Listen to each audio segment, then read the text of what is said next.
Hello everyone, this is Dr. Savita. In continuation with the discussion on the videos on the engineering chemistry syllabus of VTU 18 scheme, in this video I shall be discussing on the some of commercially used batteries. That is, you have two batteries. One is the nickel metal hydride battery. Another one is the lithium battery, which is an example of lithium batteries. Okay, so the first one is the nickel metal hydride battery. Okay, now nickel metal hydride battery, it is now the picture what is shown, this is how it looks. Okay, and now if you see, it is a roll. It is in the form of a roll where you have one anode, a separator, cathode, again separator, anode, like that. Many layers are rolled around the central rim, and you have a anode and the cathode terminals. Okay, so this is just the dissection of nickel metal hydride battery, what is present. Okay, now in if you see the basic components, as you know, we have already discussed about the basic components of a battery: anode, cathode, electrolyte, separator, and a container, right? So this is the nickel wire gauze, which supports the anode active material, that is metal hydride. Okay, nickel wire gauze on which metal hydride is pasted, and that will be the anode. Okay, there is a separator. The separator absorbs the electrolyte, 5.35 molar potassium hydroxide. It should not be below 5 molar. Okay, the separator absorbs the electrolyte and also acts as a acts for separating the anode and the cathode. Okay, next is cathode. Cathode is also made up of nickel substrate on which nickel oxyhydroxide, which is a cathode reactive mass, is coated. And you have a container terminal. As you see, there's anode, cathode, electrolyte, and the anode reactive mass is metal hydride. Separator, which also absorbs the electrolyte. Cathode is nickel oxyhydroxide. Okay, now let us discuss on the reactions of anode. As you know, anode undergoes oxidation. Now the metal hydride, which is present, which is coated over the substrate, is the reactive mass. If you see, the oxidation state of metal here is hydrogen is +1, therefore metal has to be -1. When it undergoes oxidation, that -1, one electron is there extra, that -1 will be released. Okay, therefore metal goes to zero oxidation state. It also liberates H plus ions. Electrons enter the external circuit, whereas the H plus ions come to the separator, wherein OH hydroxyl ions are there, and it reacts with hydroxyl ion and it gets converted into water. Therefore the overall anode reaction is metal hydride getting converted into metal by liberating an electron, whereas the hydrogen which is present reacts with hydroxyl ion, gets converted into water. This is the net anode reaction. Okay, now net anode reaction, again it is written here. Okay, now let us go for the cathode reaction. Okay, now cathode, you know, the reactive mass is nickel oxyhydroxide. Nickel oxyhydroxide is present in the cathode compartment. The water which is formed percolates through the separator, comes in contact with the nickel oxyhydroxide, whereas the electron comes from the external circuit and nickel oxyhydroxide gets converted into nickel dihydroxide, liberating the hydroxyl ions. Now this hydroxyl ions which is present at the cathode, which is formed at the cathode compartment, it diffuses through the separator and goes to the anode compartment because it is required at the for the anode reaction. Okay, now this is the cathode reaction. You can see it has undergone reduction. If you see the oxidation state of nickel here, oxidation state of nickel is hydrogen is +1, oxide is -2, so -2 + 1 will be -1, -1, and this oxide is also -2, so -1 -2 will be -3. Therefore nickel has to be +3. The oxidation state of nickel is +3. Let us see the oxidation state of nickel here. Hydroxyl, OH minus, it is present twice, therefore -2. What will be the oxidation state? Oxidation state of nickel is +2. So from +3 to +2 oxidation state. That means there were 3 vacancy. Now there is only 2 vacancy. That means 1 vacancy has been filled. That means 1 electron has been added. Okay, therefore this is a balanced reduction reaction. Now let us write the net cell reaction. Net cell reaction means the anode mass, cathode reactive mass, anode reactive mass react to give anode product and the cathode product. Okay, in any of the battery reaction, if you are given any batteries, you should see that when you write the anode and the cathode reaction and finally write the net cell reaction, in the net cell reaction there should be only cathode reactive mass, anode reactive mass getting converted into anode product and cathode product. If there are any products like water in this case, it has to get cancelled. Okay, if it is not cancelled, you have to balance and get it cancelled.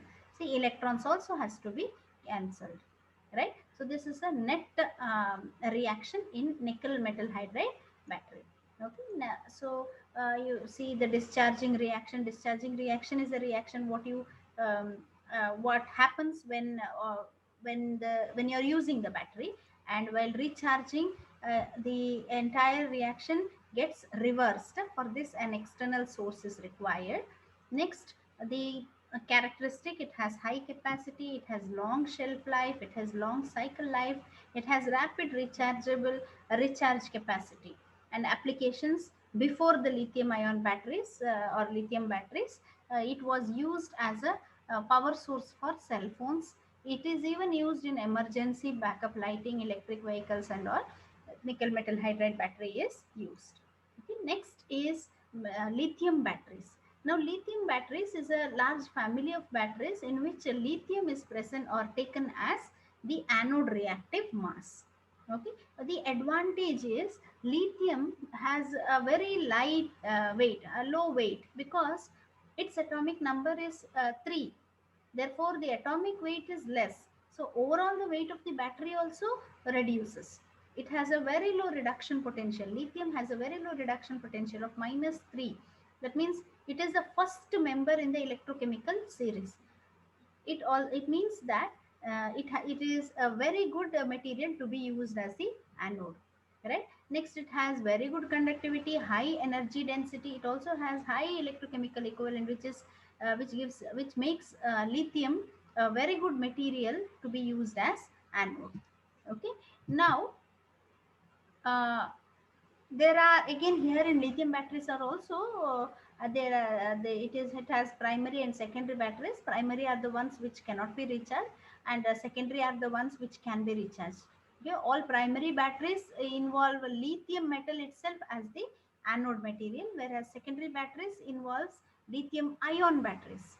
Okay, lithium ion is used. Okay, let us discuss in details about lithium ion batteries. Lithium ion batteries are the batteries which we are using now as mobile batteries. Okay, construction. You have lithium here. You have to understand one theory, that is intercalation. Intercalation means the in between the layers of the anode material. See, these are the layers. The anode is designed such that it is in the form of layers, and these red dots are lithium ions. These lithium ions are just sitting in between the layers. There is no bond, but there is an attraction. Okay, this is called as intercalation. Intercalation is a process wherein the any metal or ion goes to the interstitial area spaces of the material. And in this case, lithium being very small, lithium ion atomic number is less. Therefore, it can easily go through the interstitial spaces of the anode material. Okay, so this is how the lithium ion battery has the electrodes. Right now, this is in lithium ion battery. Generally, anode taken is graphite. Now, even graphene is also taken. Now, graphite is the anode material. See, all these are lithium ions. Lithium ions are just sitting or intercalated in between the layers of the anode. Similarly, there is cathode. Cathode also is designed in the form of layers, and here also the lithium ions are intercalated, and generally taken cathode material is cobalt oxide, and lithium is present in between the layers of the cobalt oxide. Lithium cobalt oxide is the cathode. Okay, the entire thing is taken in a suitable container. There is a separator which separates the anode and the cathode reactive mass, and at the same time it is porous. That means it is permeable for lithium ions to go through and through the separator. Okay, generally taken separator is polythene or polypropylene, the general material that is chosen for separator. Okay, now the electrolyte is present. The electrolyte also the electrolyte taken is ethylene carbonate or diethyl carbonate. This also has certain lithium ions just to increase the availability of lithium ions for the reaction. Now what is the reaction actually taking place? You all must have seen that when you take a purchase a mobile battery or something, uh, you have you will be asked to recharge the battery for around 6 to 7 hours.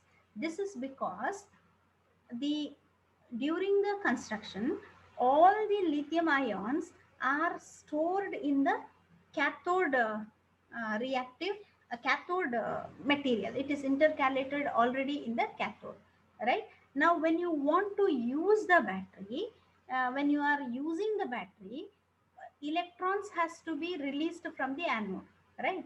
So first thing is lithium ion should come to the anode. Only then when you start using, electron will be released, a lithium ion will pass through here and come again intercalated in the cathode. Okay, now while constructing, initially all the lithium ions are present in the cathode cathode electrode, right? Now when you start to use, what happens is, when you first 6 to 7 charging is because all the electrons, see, all the lithium ion has to be transferred back to the anode so it can be ready for use. Okay, now when after everything is charged, or after all lithium ions come to the anode area, anode electrode, then we can start using. When you start using, the lithium ions, that is while discharging we are using, electrons already will be present here. It will go to the cathode electrode, and lithium ions move or diffuse through the separator and come back to the cathode. It gets intercalated. Okay, so this is the process. That means electron moves from cathode to anode, anode to cathode, the lithium ion. Okay, there is no reaction taking place at all. It is only the movement of lithium ions, and when the lithium ions move from anode to cathode, the current flows. Okay, so this is a reaction of lithium ion batteries. That is, lithium ion moves from cathode to the cathode. Now this is why sometimes it is also called as swing cells. Okay. If you again discuss the working of lithium ion battery, lithium ion battery is a secondary battery and depends upon intercalation mechanism. Intercalation mechanism we have discussed right just now. During the charge and the discharge reactions, only lithium ions are inserted and extracted from the interstitial space between the atomic layers within the active material, anode and the cathode active material, without changing the crystal structure. It will not change because lithium is very small in size. The lithium ion transfers from anode to cathode during discharging, and from cathode to anode during recharging. Okay, because of this reason, the lithium batteries are also called as rocking chair or swing cells, because only lithium ions is moving anode to cathode, cathode to anode, like that. Okay, now lithium ion batteries, as you know, the application is very high. Okay, because it has a very good energy density, it has very good recharging process, and its capacity is also very high. Okay, lithium ion batteries, let us now write the reactions during the discharging reaction. During the discharging reaction, this is graphite, C6 is graphite. Lithium ions are present there. It is just in between the layers of graphite. when you start to use, when the circuit is complete, all the lithium ions are released, or it moves out from the interstitial region, and electrons enter the external circuit. And at the cathode, what happens? Cathode cobalt oxide layers are there. Lithium ions diffuse through the separator and come and get intercalated in the cathode. Electrons come from the external circuit, and then the reduction reaction takes place. Okay, the net cell reaction, as you know, it has anode, cathode, giving anode product, cathode product, that is lithium carbide, graphite, in which lithium is present in the interstitial spaces. It moves to the interstitial spaces of the cobalt oxide. This is the net cell reaction. The advantages. The advantages is it has very high energy density than any other rechargeable batteries. It is because the size and the weight of lithium is very low. Therefore, in a small area, you can fill a lot of anode reactive mass. It has less weight compared to other battery. Again, the same reason. The high voltage output, because the lithium has very high, very low reduction potential. Okay, it has improved safety, that is more resistant to over voltage. No liquid electrolyte, as they are immune, that means they are immune to leaking. And it has fast charge and discharge rate. Okay, so this is the lithium ion battery. And there are some disadvantages also. They are expensive, they are not available in standard cell types. This is some of the disadvantages, but they are minor. Okay, the application, almost all electronic devices, we have uses lithium as the anode reactive mass. Okay, so this is about lithium ion batteries. In my next video, I shall be discussing on the next topic, that is module 2. Now, whatever we have discussed in our the previous videos, everything is uploaded in the My Intuition YouTube channel. Kindly subscribe, and thank you.